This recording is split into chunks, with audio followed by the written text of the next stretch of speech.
If you've been studying housing programs like PSH, HOPWA, COC, or ESG, and it feels like every program is different, let me simplify it for you. They're not different. They follow the same structure. And once you see it, everything starts to make sense. Across all of these programs, you keep seeing the same pattern. Housing is separate from services. The property is separate from the program. The funding is separate from the business. That is not confusion. That is design. So what does that actually mean for you? It means there are always two sides. On one side, you have the housing. This is the physical property, the units, the place where people live. This is typically controlled by a for-profit entity like an LLC. On the other side, you have the program. This is where the services are provided: case management, support, compliance, reporting. This side is almost always run by a nonprofit. And here's the key: the nonprofit receives the funding, not the LLC. So now the question becomes, how do these two connect? The answer is the same across every program. The nonprofit pays for access to the housing, sometimes through tenant-based rental assistance, sometimes through master leasing, sometimes through facility-based placement. But the direction of flow is always the same. Funding goes to the nonprofit connects to the housing, and the housing gets paid. That's the system. And this is why you keep hearing the same concept over and over again: LLC plus nonprofit.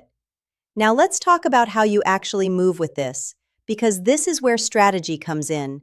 You have two real paths. The first path is partnership. You find an existing nonprofit that already has access to funding, referrals, or program structure.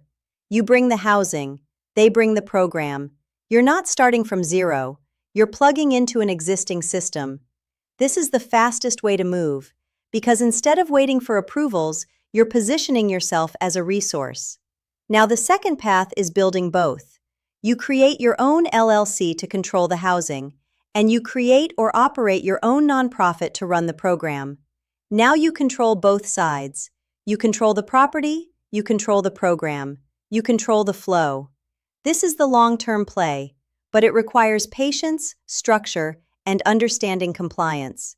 So which one should you choose? If your goal is speed, partnership is the best move.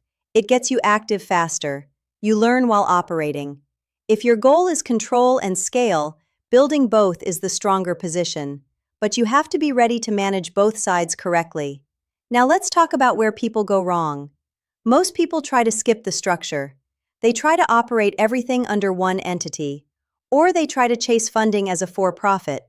That's where things break down, because the system is not built that way. And when you move against the structure, you get blocked. But when you align with it, things start to open up. Opportunities make more sense, conversations become clearer, and your position becomes stronger. So here's the takeaway: housing is owned, programs are funded, and the connection between those two is where the opportunity is.